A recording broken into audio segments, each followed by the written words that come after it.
Vic, do you want to open us off on this episode of Maidens of the Spear? Yes. Yeah. I do. Hello and welcome to Maidens of the Spear, where we talk about Wheel of Time and have a really good time. I am Vic, non-reader and guest to this episode. You are here with Sarah and Mary Lou, who have read the books, and this is their YouTube channel. What is up? Vic, so that was so good. Vic, That felt powerful. so Mary Lou. Yeah, Mary Lou, you missed some key developments in the canon of Vic's Wheel of Time's reviews. And I would like to hear them, please. So Mary Lou, let me fill you in on just some of the vocabulary you might not be aware of. Okay. Well, Vic, actually, why don't you do it? Why don't you summarize the story so far? Just give us like a couple minutes summary of the first. Yeah, let me know episodes. what's going on, Vic. We're going What's to power happening? through this. And especially because now it's been a week and we also haven't talked about some of these characters' names. They're gone. And here's the other thing that I should mention. I say things and then they disappear from my brain and consciousness. And so and then they're just not there anymore. So sometimes Fabulous. Sarah will say something that I said and I'll be like, that's insane. And that's I love So that. It that's- keeps things fresh. so I just wanted to preface with that. Okay. Sure. So here's what you missed. First episode, real quick. Of course, we are in cute little Rivertown, and we are hanging out. It's a party because Egwene That's right. got pushed in a Ooh. river. Thank you. Mhm. Got pushed in a river and got her braid. And I thought the river was just sort of like a fun, weird thing. And then Sarah said it's an invention for the show. And now, honestly, they're talking about it so much. It's like, A it lot. really is. It's a lot. And they're like, let go, Egwene. It, like, you release control, relinquish power. And I'm like, got it. Vic, let me clarify that point for you real quick. The metaphor of the river and surrendering to the current is very much omnipresent in the books. It's just the physical act of being pushed into the river. It's a is real what was river needed. now. I see. And I'm going to say something controversial. Didn't need it. I don't think. I think we absolutely would have got that without it. It was fun. And we got to see her go down. I'm thinking what was a glacier fed river because of the color. And we had a lot of those when I lived Beautiful, in yeah. beautiful British Columbia. And that's sort of what they look like. Okay. Okay, so we've got Trollocs. Egwene in Rivertown gets pushed into a river. Okay, yes. Trollocs. Trollocs. Popped in the river. We get there. It's a party. All of a sudden, boom, knife through the throat. This kid who gets a name, dies immediately, Instantly. and then we never hear from him again. Correct. Because he's super dead. Mhm. Does he have a part in the book? No. No. I don't Okay. think so. Great. So Trollocs come through. We're just like ripping through the town. I know they're evil. It's really cool. It's very cool. Weird sex scene between Rand and Egwene. No Right. chemistry. I'm sorry, there Uh-huh. wasn't. No. And I'm Very happy friendly. that they're broken Very up. friendly chemistry. Friendly chemistry. I totally agree. Then there's a lot of chemistry between Rosamund Pike and Lan. Who, and I get it, they're not together, whatever, but those actors But like, together shouldn't they just- be? Yes, Yeah, absolutely. yeah. We should write it in because they have so much chemistry together. I Yes. get it. Yeah. It's and not everything has to be like that, but for them, it does Agreed. because they have a lot of chemistry together. Agreed. Moving on, we Okay. got Sandworm in a hood. Sandworm and Yeah, Hood. Dan. Dan, The Screaming Worm, as you've called him. the screaming worm. Yeah. So he is the leader of the Mhm. Trollocs, Yes. who I think are pretty misunderstood, and I think they're going to have some sort of a redemption arc come later on. That would be fascinating. Yes. I really do, because I want to know more about them, and I really hope at least like a couple of them sort of like unionize and sort of figure out what's going on for themselves. Yeah. Anyways, they're we're going definitely on. a put upon. Yeah.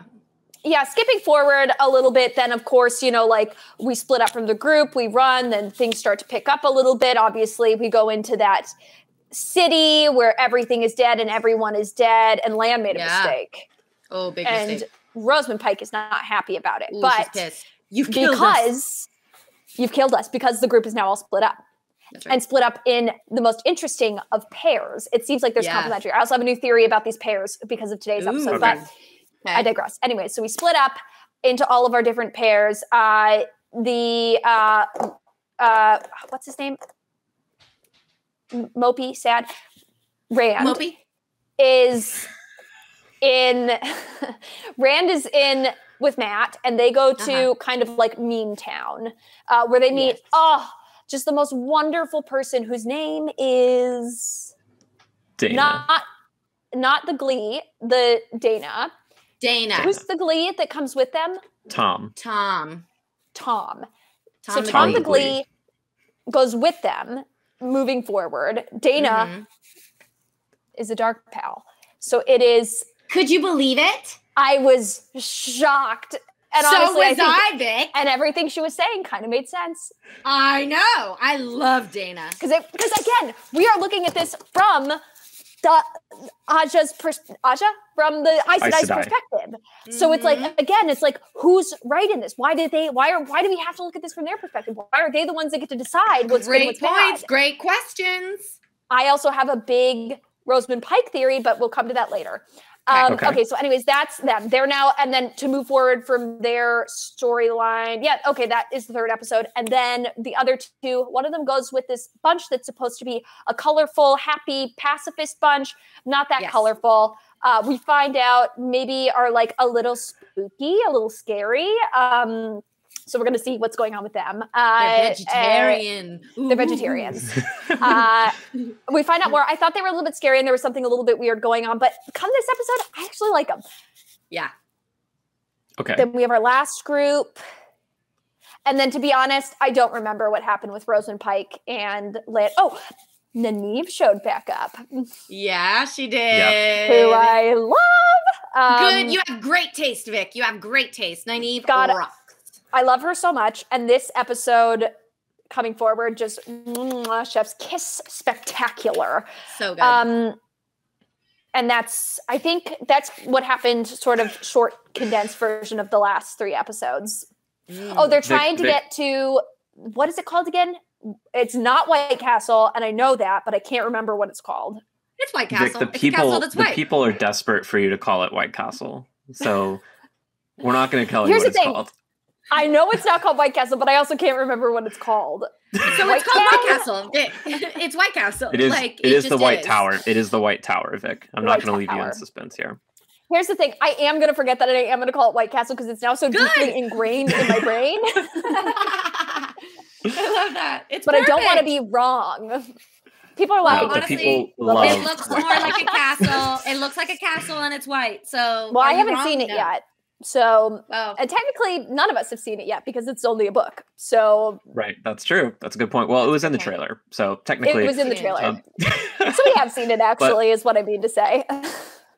But Vic, that was a wonderful summary of episodes 1 through 3, and here we are in episode 4. And just like last time, Vic, we're going to kind of guide you through episode 4 and get your take. So, do you remember what the first scene of episode 4 was? Yeah. And what was it? You start, and then I'll sort of fill in the details. Yeah, so we start out with the man doing magic. And we see the subtitles in Ghealdan. Yes. And we find out, immediately when I saw this, I was like, are we back in time to when the first dragon came through and destroyed everything? Was honestly my gut reaction to it. And then I was immediately like, no, because I really want to say his name is Lotion, but that is not right. His name is Lotion. His name is what? Lotion? Shockingly close. Lars. Lews Therin. Are you talking about the first dragon or this character? No, this character. She's talking about the first. Oh. Logain. Lotion. We see Logain. It is now. It's Lotion now. He's Lotion now. Sorry, people Vic.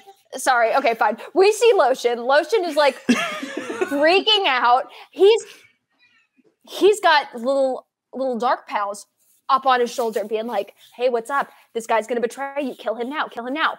He's like, no, I'm the dragon and I'm going to be a good dragon. Love that. So he fully takes this knife. It looks like he's going there. And I was like, first off, I had immediate questions. I was like, so wait, does the 3 rules only apply to Aes Sedai, or does it apply to anybody that has magic? And then we kind of answered this later in Oh, wait, it only applies to Aes Sedai? Mary Lou, What we were gotta you be gonna very say? careful with this. What? We already know these things. That's We crazy. know these things. No, they told us in the book. They told us in the show. Vic, what do you think? Okay, so I had thought that it applied to everybody, but this is now good information for me. I'm going to take my little crumbs where I can get them, and I'm going to stuff them in my little mouth and save them for winter. I thought they already said that in the show. Sorry. No, this is good for me. So Mary Lou, I'll tell you my philosophy of the last episode I did with Vic. Okay. Even if I think the show has established something, I'm just gonna. we're not gonna answer it for Vic unless it's like very clear that Vic needs it going forward. Okay. Fair. Now I know the rules. No. We're all good. And if they did establish this in the show, I'm glad to know this because he seems. Oh yeah, absolutely. Yeah, he's aged very well. It seems like a little bit wild. So right off the gate, I'm like off the gate. Right off the gate. I'm like right out the gate. Out the gate, off the gate, on the gate. I'm looking at this and I'm like, okay, he is a bad guy. And I think, but he's gaining loyalty by being kind out of fear. And so then he saves this guy. And so does he then take over the city? And the city now, this army is under his control? Seems like it. It seems like it. He says he has the king at his back. That's true. Okay. Yeah. So he's like, they're like, the dragon is here. This is the dragon. Lotion is our guy. We're now like, we got you. This is our thing. So from there, what happens next? Because they jump timelines so quickly. Mm-hmm. What happens next? I think the next scene is we're with Nynaeve at the Aes Sedai camp. Yeah. I'm so happy she's back. Like, it makes me so thrilled that she is back and sort of like getting her groove a little bit. Like, I'm so thrilled that she's, somebody's really... sound is muted? Sorry. We don't know what that is, Mary Lou. I don't think so. Is it mine? Okay, never mind. Sorry, somebody told us in the chat that the sound is music. You're good. I don't think it is. I think it's a troll. Oh, okay. I see. Great. Fantastic. I love that. Trolloc, perhaps? A Trolloc, perhaps. Yes. Okay. Carlos, I apologize. You're in timeout. Yeah, that's not fair. That's not cool. Okay, Vic, continue. I don't. What happened from there? So she shows up at the camp. She's talking to Lan. Talk to Liandrin. We talk to Lan. Liandrin is the red Aja. Liandrin right? is the red yes. one. Mm-hmm. Okay. She seems a little sneaky. A Regina George in snake's clothing, if you will. I think she's bad because immediately when Nynaeve was like, "What do you know about Rosamund Pike?" she was like, "Let's get into it. You want to talk about Rosamund Pike? I would love to talk about Rosamund Pike with you." So I was like, "Oh, sneaky. Big Why time. do the Red Ajas have such a bad rap?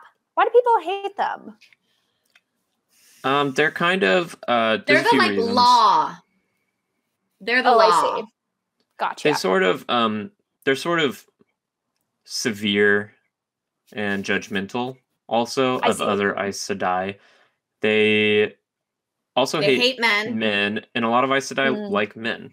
Like they just at that philosophical level. Do Red Ajas not have warders? They do not have warders, no. Oh, that sucks. Yeah. And the green Aja is Pentorp simultaneously on two different platforms.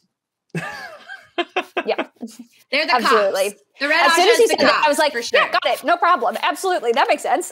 Mm-hmm. Yeah, but the in-universe reason is the Red Aja, they're kind of huge bitches to a lot of the other Aes Sedai, and also the most recent Red Aja Amyrlin Seat, who's like the leader of the Aes Sedai, was like super corrupt and bad. And so there's long memories in the White Castle. Mm-hmm.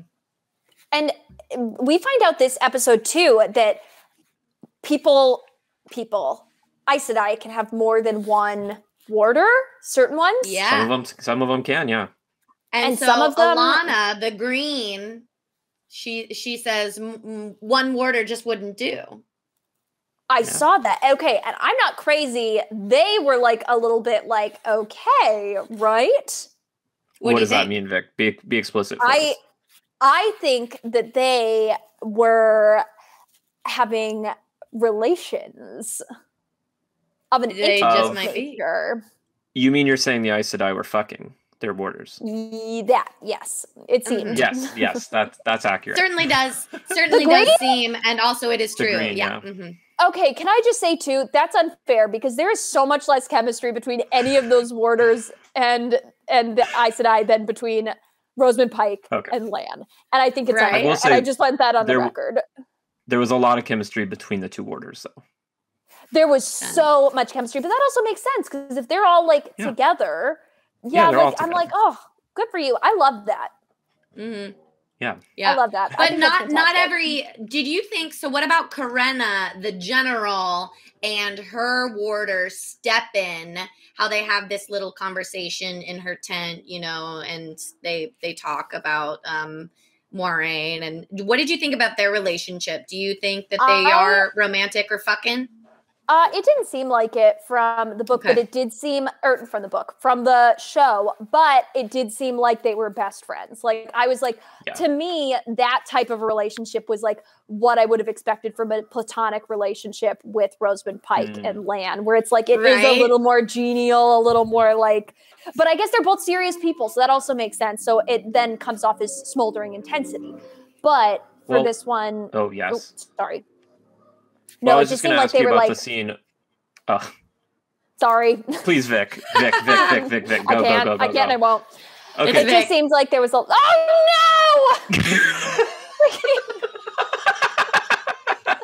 no! No, it's Vic. It's Vic's turn. Okay, so it just seemed like it just seemed like they had like a really good flow going on, and I was like, oh man, like if I was like gonna hang out with a Aes Sedai and a warder, I'm like, oh, those are the two that I want to hang out with and I want to chit chat with. You know? Yeah, I loved their bond. You see, me personally, I would love to be in Alana's tent with Ivan and other guy. But that's just me personally. I want to be in the hot tub with Lan and Moiraine.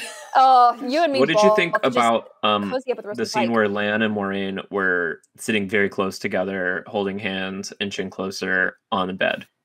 Once again, just truly smoldering intensity, like the sexual tension, just absolutely palpable in the air, on my phone, as I'm watching this with the subtitles like this, and it just like.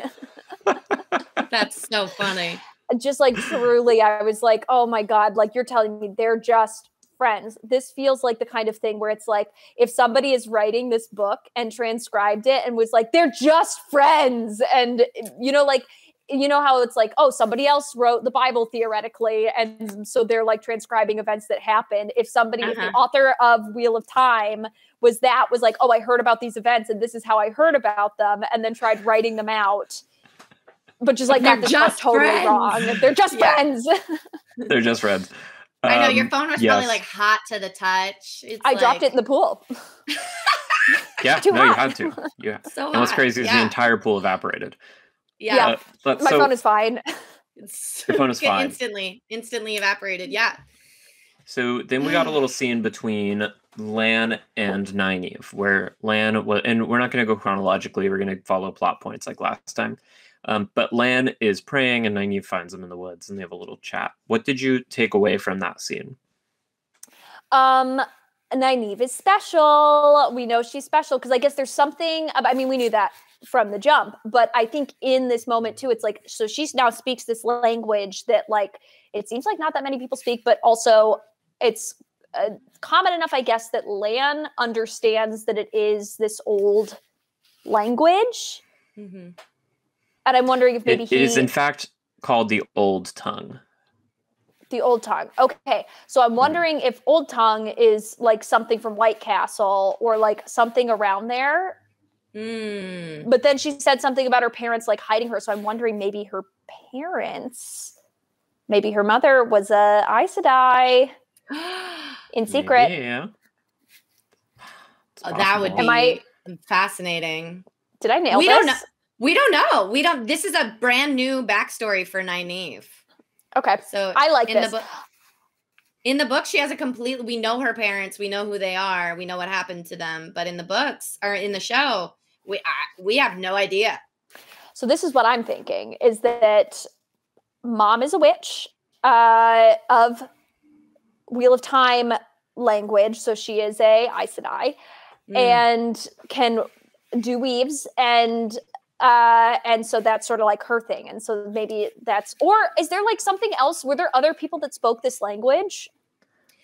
It's just a very old language. It's what everybody spoke in the last age 3,000 years ago. Yeah. Wait. But it also it is what survived. Like, people spoke the old tongue. That was the main language. It was the main language thousands of years ago, but now it's something like Latin where it's like some educated people know it. Okay. Follow me on this for a second. I'm okay, with you. I'm going.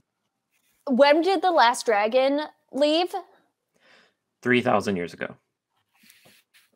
And that was sort of like when the language was spoken. So I wonder if Nynaeve has some sort of a tie to the previous dragon. It's possible. I will tell you, because this is information we're feeding you, and I don't want you to be misled by information we're giving you. The old tongue was also spoken 2,000 years ago. Okay. Yeah.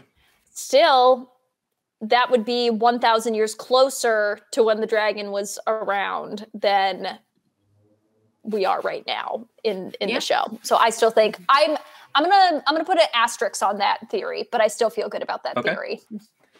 I like Fantastic. I like it. So now let's turn to our time with Logain and the various sisters. So you get a little bit more time with Logain. And you didn't seem very impressed by him at the end of episode 3. How do you feel about him now? He's our self-proclaimed dragon. Mm-hmm. Yes. Logain. Lotion. Okay. So here's my thoughts on Logain. How do we know he's bad? It seems like he thinks he's really good. He clearly thinks he's really good. Again, I'm really concerned about Rosamund Pike here. I'm like deeply concerned about Rosamund Pike because, again, I think he thinks he's good and he's also making good choices at this point. He's like, I don't know. I do think he's making pretty good. It's lotion. Yeah, absolutely. It's lotion. I genuinely do think that like what has happened to this point that's made us think that he's a bad guy. He says he's the dragon. He says he's the dragon, and it seems like he's got the same sort of like weird like wispy stuff, but it's black. And in this world, it seems like like shades of color is important, which also seems a little crazy that white is good and black is bad, but I guess is sort of like fantasy canon. But in this world, he's like, so that's making me think he's like Dark Friend related. Dark Friend? Dark Pal. Dark Pal is the Dark Vic Pal. canon. Dark Friend is the right word, but yes. Dark Friend. I really looped myself back in a circle being like, that can't be right. Yeah. So, what did you think of Moiraine's talk with Logain? I thought it was very interesting. Remind me of some of the finer points. Moiraine is like, why should I think you're the Dragon Reborn? And he's like, the past dragons, they talk to me. They want me to be better. The wheel wants me to be better. It seems and like she's like, the wheel doesn't want anything. Because if you're channeling, once again, it's Rosamund Pike's like idea of what this is. But I do agree with her. It seems like maybe like time doesn't want anything. It just like soldiers on, and that's what it is. But it seems like because that is my question, is like, she's already admitted that she doesn't know. So why is she so sure that it's not him? You know what I mean? Like, yeah. And what happens if they do like axe the dragon? Does the dragon then just get reborn somewhere? That's what it seems like. Know. And I really hate to harp on Avatar, but isn't that sort of a thing where it seems like if... Well, remember the last dragon was alive 3,000 years ago. So it's not how like do you even Avatar. know that it was born now? Well, we don't know yet in the show. Yeah, we don't know yet in the show, but Moiraine does or thinks that she knows for a reason. I can't even hold on to this theory anymore, and I have to say it. I think that Rosamund Pike. Rosamund Pike. I think Rosamund Pike's whole thing is that she wants to figure out and be certain who the dragon is, and then I think she's going to kill that person. Oh, interesting idea. That would be dramatic. I think it is because, again, it's like she's already like set up earlier that she is okay if it's like for the greater good of something. And so in her mind, if the greater good is like the dragon not existing and being around. Oh, we were wrong. Sorry, we were Vic. wrong, Vic. As the Travis pointed out, Moiraine told us that she heard a prophecy 20 years ago saying the dragon is born. In episode 1, a woman with all white eyes who couldn't see the world, but she could see visions. She envisioned the dragon being born. Dragon coming back. Yeah. I see. I understand. Okay. So there is that. That being said, my theory still stands where I think that her whole mission, because she's like blue, which means she's got like a mission, right? So I think that is it. If she's trying to find the dragon to kill the dragon. Ooh, so that would be dramatic. It would be dramatic. Vic, let me ask you this. If you're right, if Rosamund Pike is trying to find the dragon to kill the dragon, do you think that would make Rosamund Pike a good guy or a bad guy?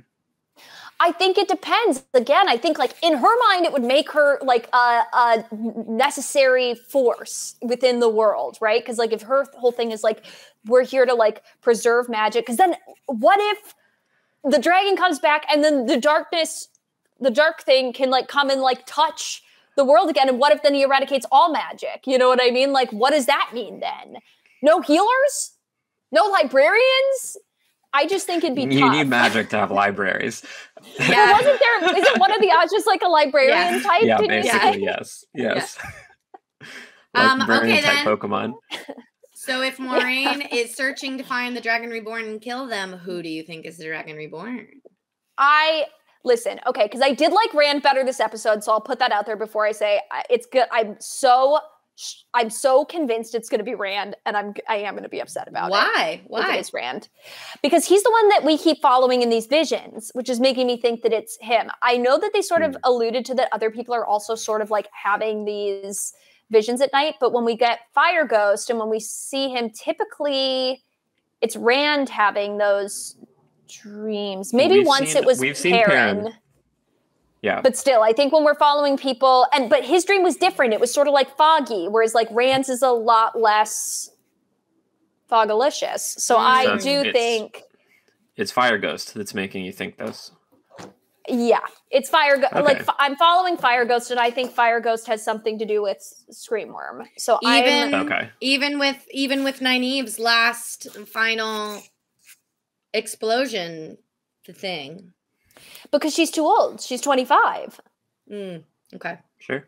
Unless it's a trap. So you're convinced that Moiraine is right about the 20 years thing?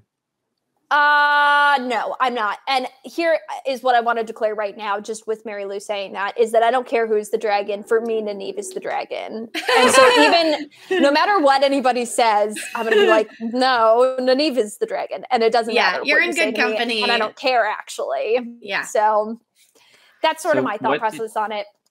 I'm still listening and I'm still talking. I just have to plug in my computer, so I'm still good to talk. Great, please. You. I'm just going to be under the table. See you soon. Okay. Whilst you're under the table, before we leave the Nynaeve and Logain arc, first I want to ask: do you have any questions about anything you saw happening with the Aes Sedai, the way the magic was described, shielding Logain, the fight? Did any of that? Is there anything that you're like, what was going on there? What the heck was going on with them all giving little Madam? Yes, Regina I was going to call her George. stick up a butt, which is wrong. Regina George, and that's mean, and I shouldn't have said that. Regina in Snake's clothing. Why did we decide to give her the magic? Why was it her? She asked for it. So we just gave it to her? That feels bad. That's what happened. That's what they did. So what were they doing in that moment? It feels like they were like giving up their energy or like whatever they could grab from the rocks and the stones. Because this is my thought too, is that they get power from like the earth. So it's, and maybe each other, but it feels like you kind of, no, I think so, because they were also like, they had that whole thing where they're like, you're the wind. And they're like, no, the wind is you. And so do you remember that thing from last episode? Definitely. So I'm thinking that it's, do you actually remember it? Yes, definitely. Okay. So my thought is that they get power from stuff like that. I love that. And so I'm wondering if like they can like collect it while they're out walking and stuff like that. I don't know if it's like a meter that they fill up or if they have to like collect it from stuff around them. Yeah. Anyways, my thought process on that is that they're like then giving her that energy and then she's going. I like the idea. Just to give you another explanation, Vic, from someone in the chat. Another reason the other Aes Sedai might have allowed Regina George to take control there is that the Reds are the specialists in fighting male channelers. So what were they doing to him, Vic? What do they call it? Castrating? Castrating. That's wrong. No, that's not right. I know that's not right. What is it? The spirit of it is absolutely right. It's like they castrate magic. They call it gentling. Gentling. They gentle the magic. Can they gentle magic from anybody, or is it just men that they can gentle magic from? Like, if they really wanted to, could they gentle magic from another Aes Sedai? Yes, they could. I'll tell you that. That is true. But Reds are experts in gentling and dealing with male channelers specifically. That is too much power. That's too much. But technically, couldn't any Aes Sedai do that? It is very hard to do. It takes a lot of power, which is why so many Aes Sedai had to link in order for Liandrin to castrate Loshen. It takes a lot. Okay, that makes perfect sense. Yeah. Okay, that makes perfect sense. So I don't think any Aes Sedai alive that we've met has the power to gentle. Or when it's for women, they call it stilling, to still another woman. I hate that. Yeah. Stilling. For men, it's gentling, aka castrating. For women, it's stilling. Stilling. So, and then, how did you feel about that scene? So they're fighting. Steppen, the warder, runs in with his 2 axes. He stabs the magic egg. Logain turns the axes black and they explode. Everyone's dying. Yeah. Oh, that was another reason why I thought he was a dark pal, was because of the, it was the same thing as the swords when they had the, for the Trollocs. And it looked the same. So I was like, it's the same, and he's a bad guy, even though I think maybe he might be a little misunderstood. He might be misunderstood. Because I do think he has good intentions, but that's what they say. The path to the dark guy is paved with good intentions. The path so to the it's dark really guy hard to is know. paved with good intentions. We saw that with Dana, right? I mean, we saw that with Dana. Dana is our hottie from episode 3, right? Hottie in Meantown. Exactly. Mm-hmm. Yeah. Okay. So everyone's bleeding out. Lan is just like... Nynaeve runs in, and were you surprised by what happened next? Shocked. Completely shocked. Like, I knew she was powerful, and I knew that she was like a healer and everything like that. But then when she exploded magic, I freaked out. I dropped my phone in the pool again, but it was empty this time because of it evaporated last time. Yeah. And so I cracked my phone on the bottom of the pool. Yeah. Oh man, shucks. Oh, that's too bad. Yeah, it sucked, actually. So what happened in that scene? I'd love to know, like, what do you think was going on there? Okay, so here's what I think, is that she all of a sudden, like, gets this power, and all of a sudden, like, the wind, I guess, was like, here we go, like, this is your moment. I think she was, like, so overcome with emotion that all of a sudden she was, like, she just was like, I got this. And she like unknowingly like was able to channel all of this all of a sudden. And it just like freaking like truly like a firework, just like magic explosion that I guess it's so funny because it was something so violent that like something so beautiful came out of it. It was like this violent explosion that then like healed everyone around her. Everyone in the room. So cool. Yeah. Not even who she meant to heal. It was so clear that she was only trying to heal Lan. Yeah. But she ended up healing everyone in the room. And it's interesting because I think probably truly like speaks to like her nature and her as a person, where like if she like is just like a healer by heart, or even in her like deepest, most desperate moment, as opposed to like wanting revenge on the person that did it. Like all she wanted to do was like heal Lan, which I get it. I would only want to heal Lan too. And then all of a sudden just like, healed everybody, even Regina George, which I thought even was Regina George. Nice. I think you make a great point, Vic, that like in that moment, she's so clearly so angry, and you might expect her to want revenge, right? And to lash out at Logain, but even at her most desperate, she's a healer. She heals. She's a healer. She accidentally healed the entire room. If Lotion was hurt, he probably would have been healed too. Which is insane. That would have been cool. Done that. Did you think going in that Nynaeve could do magic? Yes. Okay. So you weren't surprised by that, just like maybe the extent of it.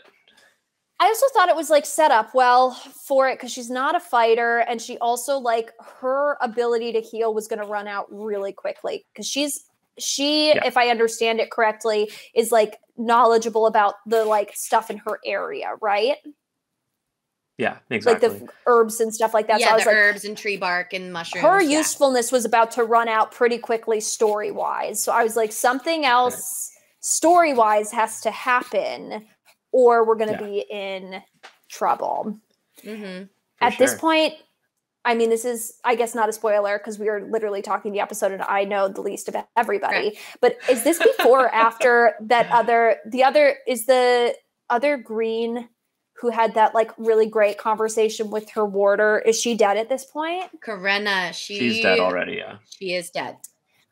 God, it was so heartbreaking, but I also saw it coming because they had such like a good back and forth and a good relationship, and they like that means it was going too well. Yeah, exactly. Whenever you see like a kid like hug their dad and their dad be like, "Man, we have the best relationship ever. I love you so much." You know that dad is dying. Come like 15 minutes into the that's TV law. Movie. It's TV law. Movie law.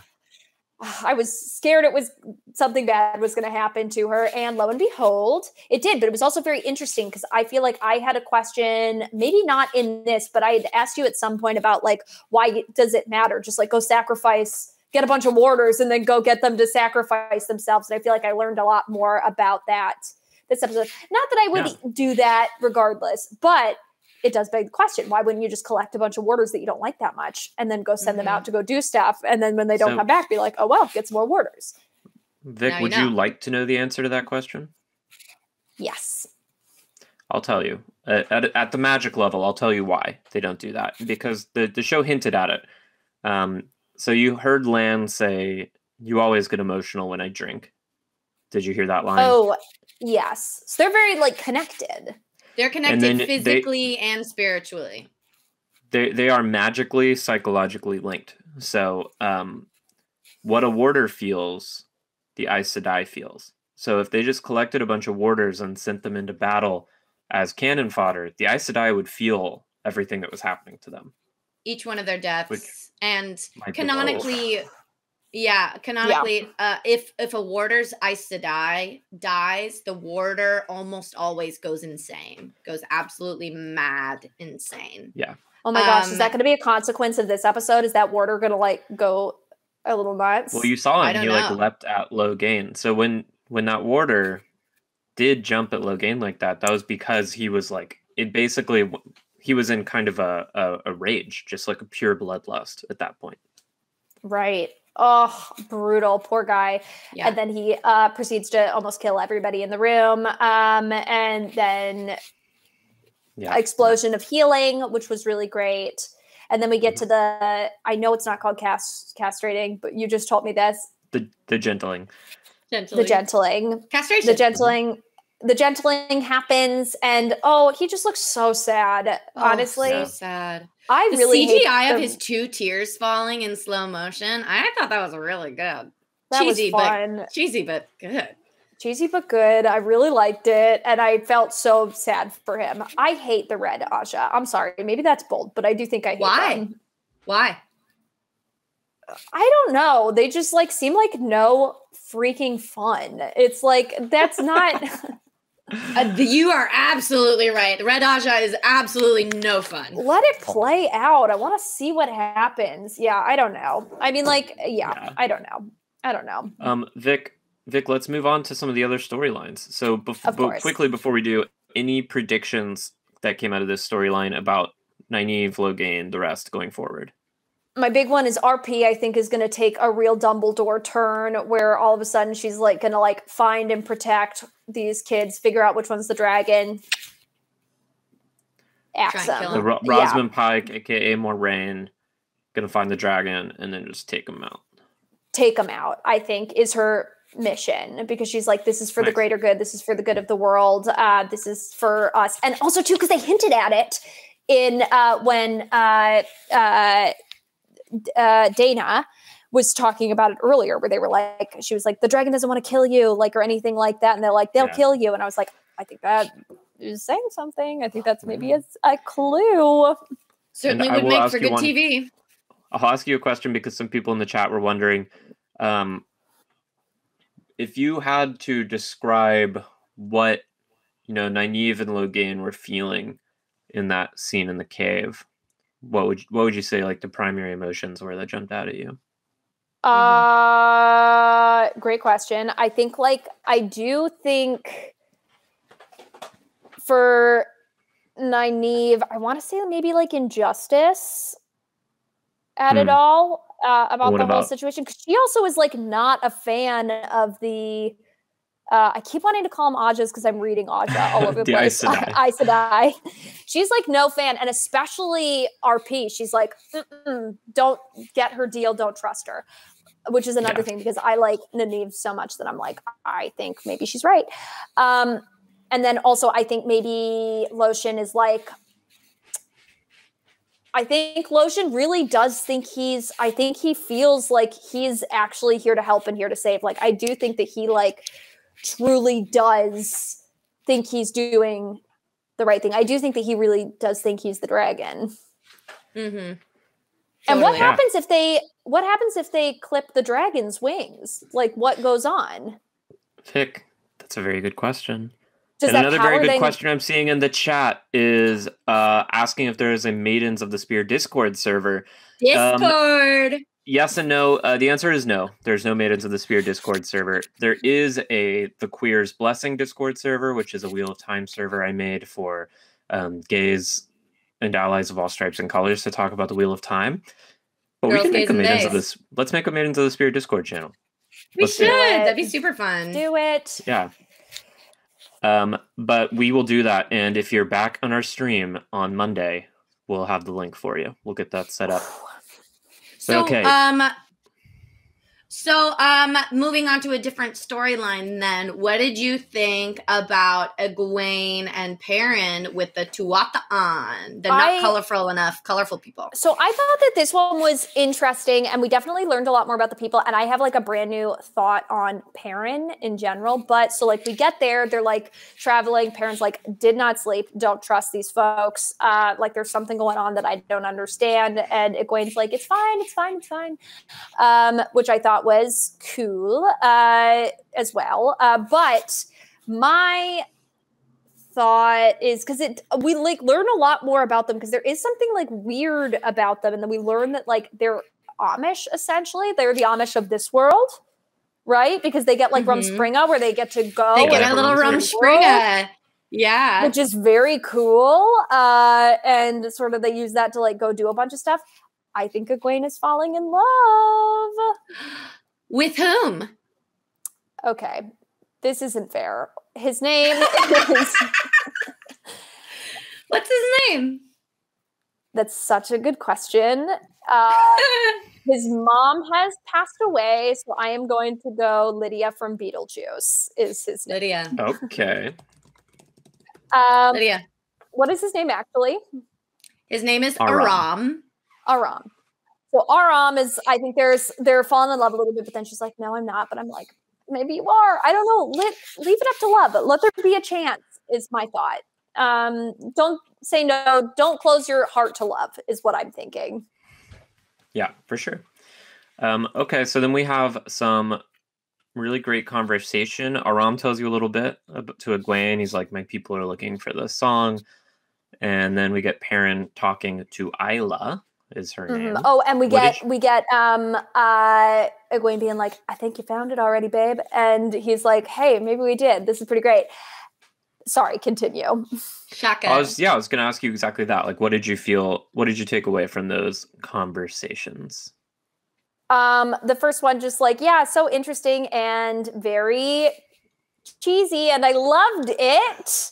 I thought it was what very, was cheesy? That conversation where they're like, hey, maybe you had the music all along. And I was like, they're all so high. Like, it's so cute. So high. There's so much smoke. So you in think the song is, the whole song thing is pretty cheesy? It was in their heart the whole time. I think it is, but I also think like listening then, but like I love Disney. You know what I mean? Like, sue me. I'm a nerd and I like stuff like that. And so it is the kind of thing where it's like, yeah, of course, sometimes you need the fantasy a little bit. And I think this conversation with Perrin really doubles down on that for me, where it's like, we get people from everywhere. There's violence and all of this stuff. And, you know, like we're leaves. And it's really the kind of thing where you can like choose to be a part of that. And that's fine. But that doesn't like bring you any kind of like satisfaction and like living for this bigger purpose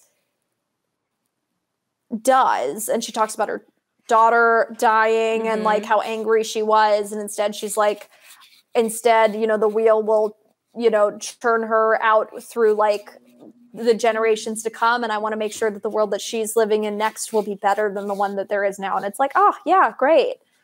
So what did you think? Yeah. What did you think about the way of the leaf? So that's, you know, what she's describing is why she lives this way. They call the way of the leaf. The leaves. Life of non-violence. What do you think about that? I think more than anything, I think that Perrin thinks it's so dumb that eventually he's going to do it. And so he's like he's going to be a pacifist, I think is like the only way he's going to be able to do this. Cause they like really hit it home for me where they were like, this person was a hired killer and now does this and is so much happier. Look at how happy she is. She's got like a huge scar on her face and is like scowling from what I remember correctly on the show. And they're like, look how happy she is. Look at that beautiful smile.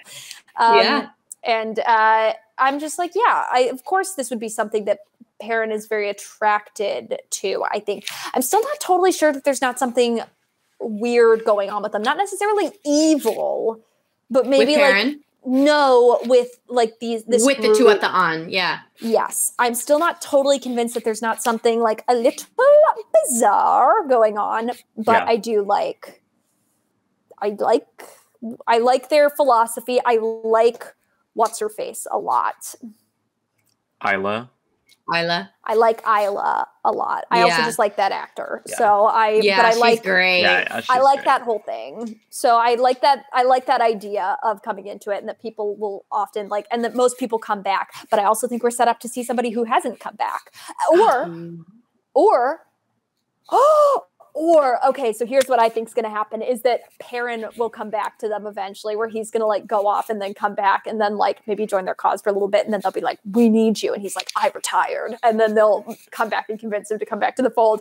That'd be so fun. Okay. But that's like maybe for season 4 or something like that. That's like that. That's a long-term prediction. And do you have any predictions for Egwene or any of the other characters from that arc going forward? Egwene is interesting. She still seems like a little lost in this to me because she's still so wrapped up in Rand that I'm not like 1000% sure what her thing specifically is going to be. Because it feels like she started with this strong idea of like, I'm going to be a wisdom. And then that maybe seems up in the air now that she thinks Nynaeve is dead. She still thinks Nynaeve is dead, right?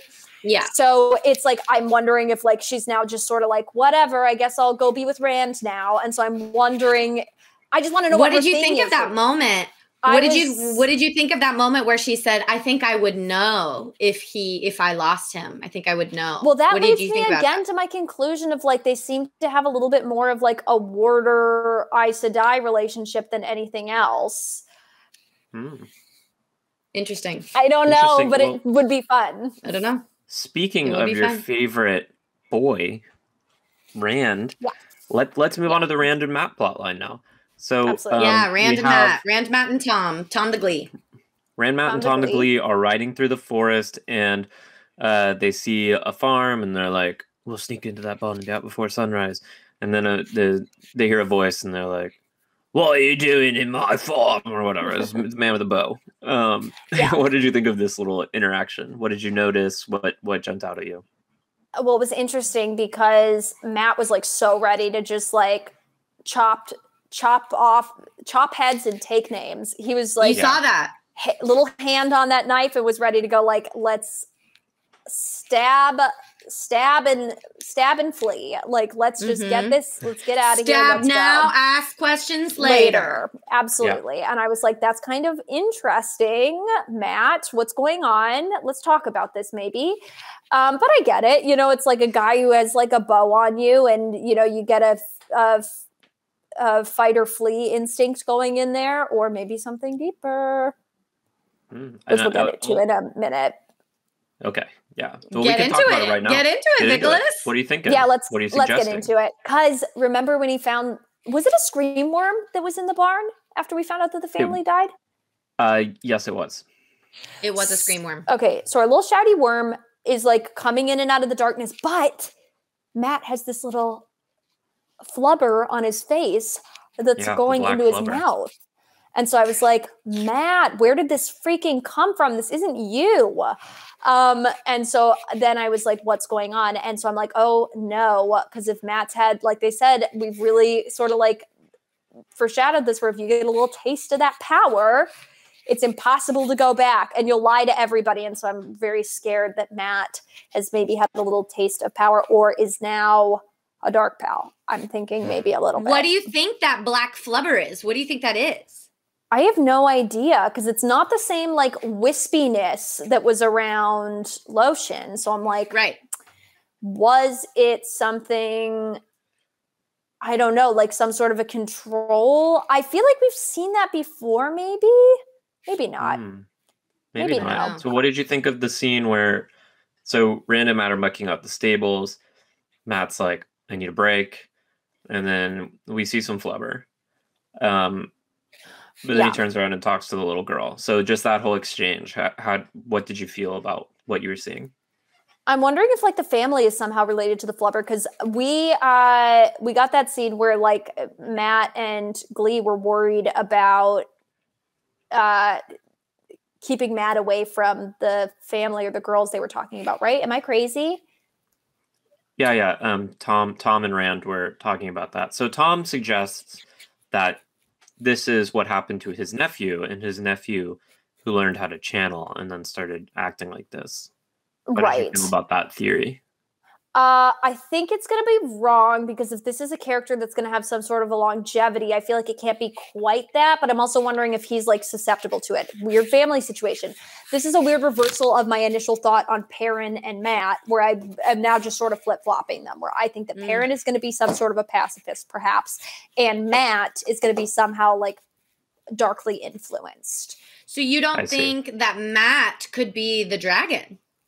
I don't. My gut is saying Matt is not the dragon, but he's going to be some sort of an important player. I could also see like Matt totally burning it down. They just also haven't really, deaths in this show are weird. Like it really does feel like I'm sure I'm not the first person to have this take, because it's like been kind of nuts in these first 4 episodes, but it's like all these like super gruesome deaths that really are only happening to women in the show. It's like very nuts, where it feels like each episode, it's like, it really is these like super gruesome deaths, and we really only see it happening to, like, we've had like two Aes Sedai, maybe 3. 2. No, because one in this episode, one got shot with arrows, but they took him out and somebody healed her, I believe. But it is a little bit nuts. So I wonder if like, you know, Matt's gonna maybe implode in some sort of way, not explode with healing magic, but implode with some sort of darkness. Yeah. That's a very interesting idea there, Vic. Do you think Matt killed the family? That was exactly what I was going to ask. Ooh. I didn't even consider that. I was like, Screamworm got in there and this was a misdirect, but now, I mean, like, we literally saw the knife in his hand. The knife was in his hand. But your take watching it was that he didn't do it. You never thought, you didn't even consider he'd done it? I thought it was a misdirect. Like, when I first saw it, I was like, Matt, what did you do? And then when we saw Shouty Worm, I was like, no, this was a misdirect, and Matt actually, because he then points out Shoutworm to the rest of the group. So I was like, that's interesting. Yeah. Man, I had one other thought on this, and I truly can't remember. Oh, the reason that I've turned a corner with Rand a tiny bit, at least, is I think that Rand and Matt are in love. Aw. Yeah, because he's like, I'll be there for you. He's like, I'll be there for you no matter what. And then he blows out the freaking candle. And I was like, oh, I love this. I hope they're in love. They probably aren't, but I'm pulling for them. It was really nice, wasn't it? That was a really nice moment. That was a really sweet moment. And I love that. Nice. Do you have any other predictions going forward for Rand, Matt, Tom, Screamworm? And while Vic is saying her predictions, folks, if you have questions for Vic, get them in the chat now so we can ask them at the end after Vic has said her predictions. Vic, what do you think is going to happen? Okay, so I still think that Rand is going to be the dragon or like some sort of like chosen one. I really do think they're setting it up for them because we, again, we have that fire ghost vision that he has, which leads them to be like, where's Matt?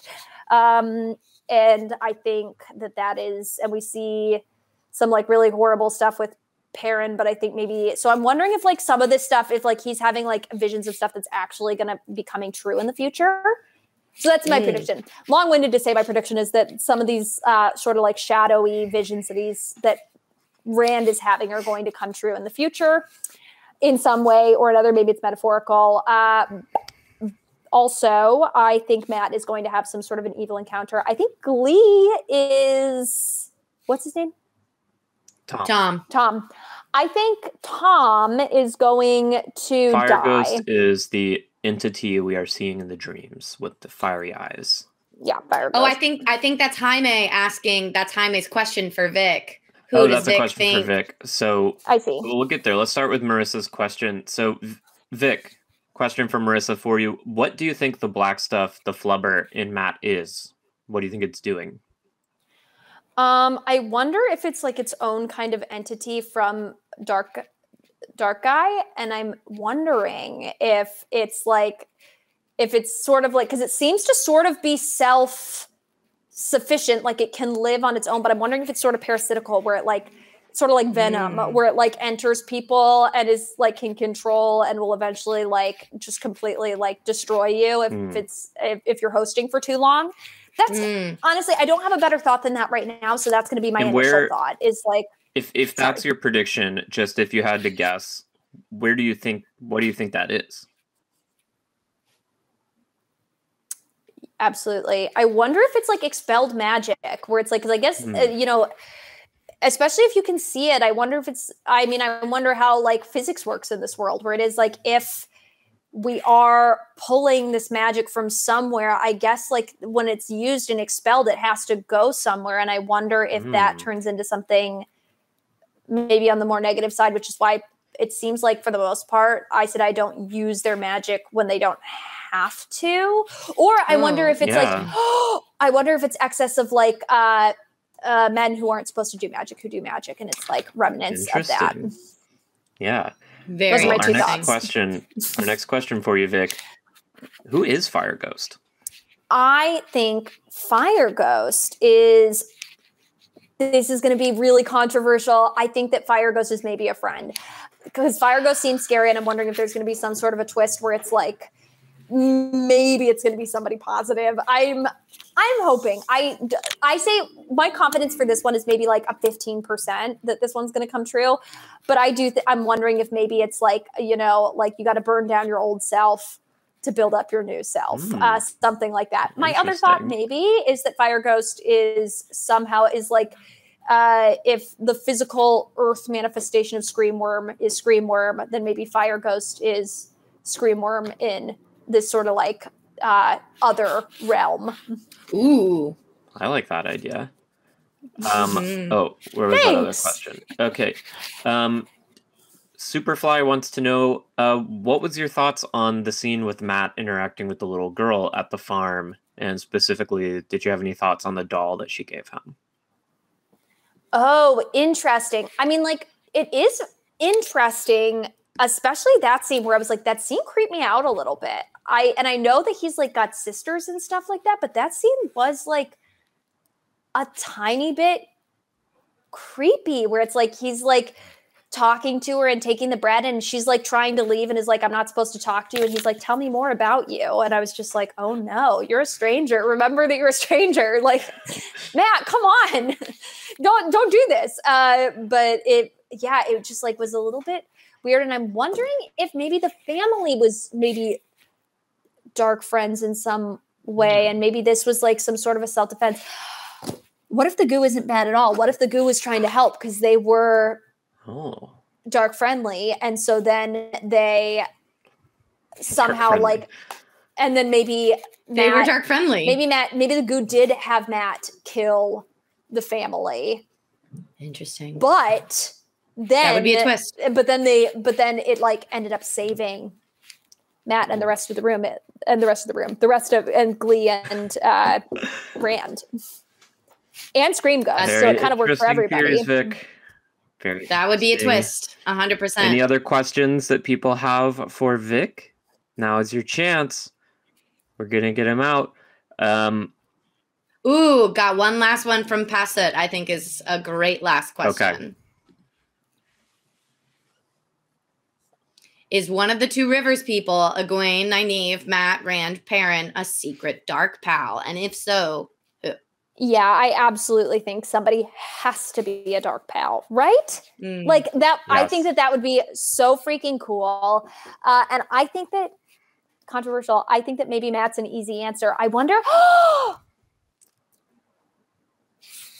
what if Rand is a dark pal? Because he keeps blowing out the light. He literally keeps like, we see in the trailer, he does it too, where he's like blowing out the candle and the candle then goes dark. And then what is the absence of light? Darkness.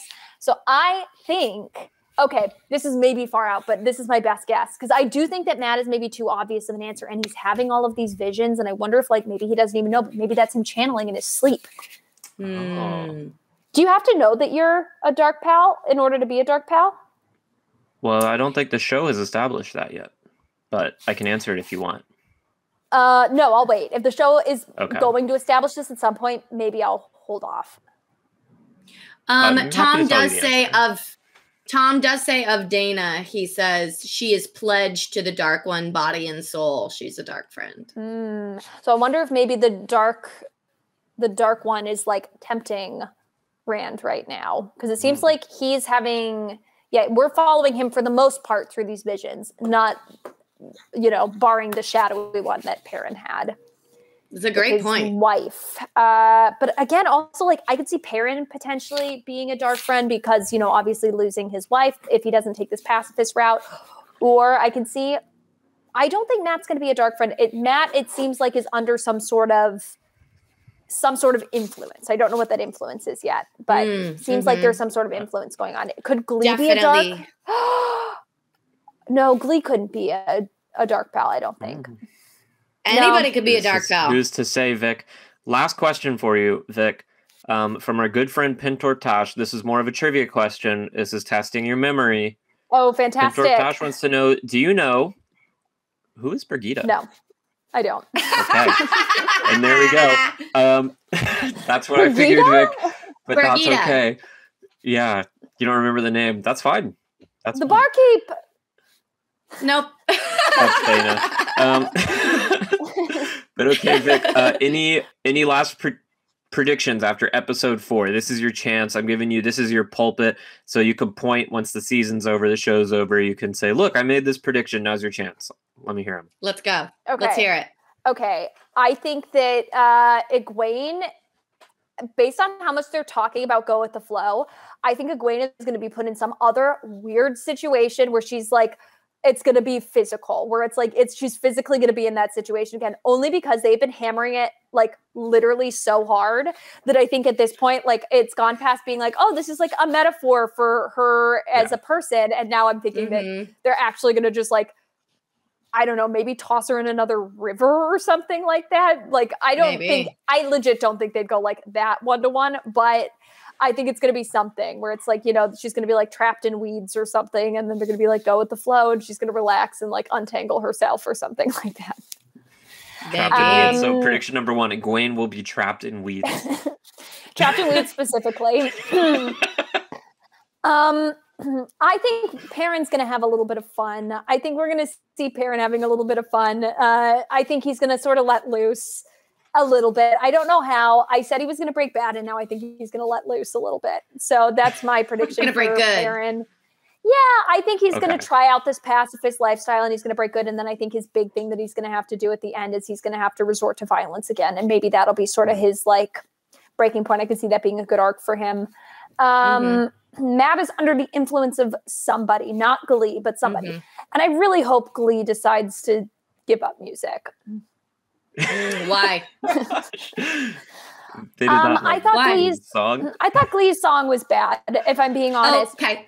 But I also understand that Glee is like sort of a historian. The music is history, and it's sort of like a musical history of the world. Nothing more dangerous than than a man who knows the past. Or is it nothing more dangerous than people that don't know their own history because they're doomed to repeat it?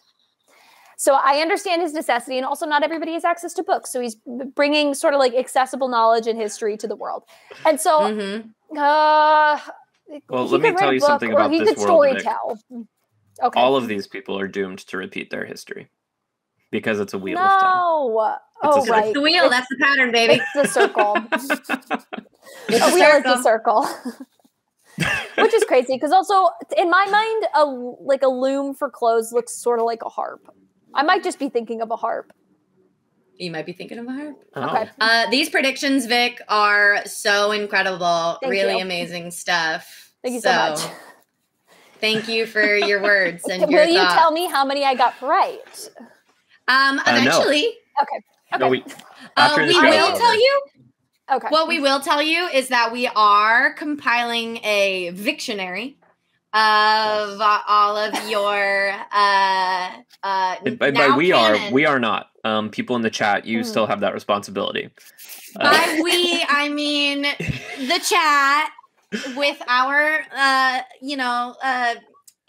support. Our blessing. Literally, we are compiling. I'm going to start blessing, making a Victionary. flashcards for myself. So that way I am like, next week I'm going to come back and I'm going to be so on top of everyone's names and locations and things like that. And everybody's going to be like, I didn't even remember that. Don't do it. We want the Victionary. People will be so sad. They love stories. I've done it already. So it's too late. Well, I hope we get to hear much more about Rosamund Pike, Lotion, Regina George, Glee. What is Lotion's name again? No, Logan. Oh, okay. Sorry. Logan, thank you, Mary Lotion. Lou. It's Lotion. Thank you, Mary Lou. It's Lotion. Vic, thank you so much for joining us yet again on Maidens of the Spear. We love hearing your non-reader perspectives. Vic, where can people find you?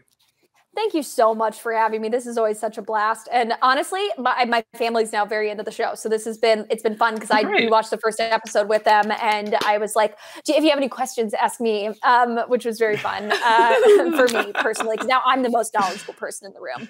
Right, yeah. You can find me at VICMMIC everywhere, anywhere. Love that. Love that. Vic, yes. I do want to ask you one question because people did ask it to you at the very beginning. Does bird sword mean anything to you? Oh, yeah. Does what mean anything to me? Bird sword? Bird sword. Yeah. Yeah, what's it mean? It's the little aperitif that our sun boy ate at the beginning. Boy of the sun? Ah, there you go. The sharp bird. The boy of the sun. The children of the light. Children of the light. It's the stuff. I like the boys of the sun. Come next week. I'm not going to have this problem. I'm going to know already, so don't worry about it. But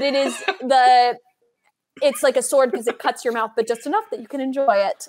So that's interesting. All right, because we had Zach Rito on Monday to talk to him about his non-reader takes, and he made a big deal about bird sword. What is the bird sword? Don't worry about it, Vic. Okay. We don't want to tell her? Okay, we won't tell her. We don't want to tell her. We don't want to tell her. Okay. You'll find out about the bird sword. There's no way you don't. Okay. You can find Vic at VIC. MMIC. VICMMIC. VICMMIC.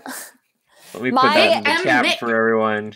My handle is VICMMIC. Sarah's version of me trying to pronounce anybody's name in this universe. Vicamic at Vicamic. Vicamic. Thank you so much for joining us, Vic. And Mary Lou, how about you?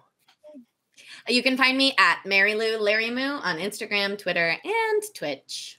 And you can find me at Spear Maidens on Twitter, and you can find this channel on Twitch and YouTube at Maidens of the Spear. And you can also find us on Patreon, where our lovely patrons enable us to do these live streams. So thank you. Mary Lou, would you like to sing the patron song? Thank you. Yeah, put it back up. Thank you to Babs, Ash, Back That Ass Up, Natalie McCartney, Paige Smith, Balance Gaming, Catherine Fink, Mistress Dovier, Katie. That's love right. that. And Good song, right? isn't it so good? So you can find us on Patreon at Maidens of the Spear. And anything else we need to tell people? I actually have something really important to say. I hope you all have a really good day. That's right, Mary Lou. I hope you all have a really good day. Bye. I had a really good time. I hope you have a really good time. Bye.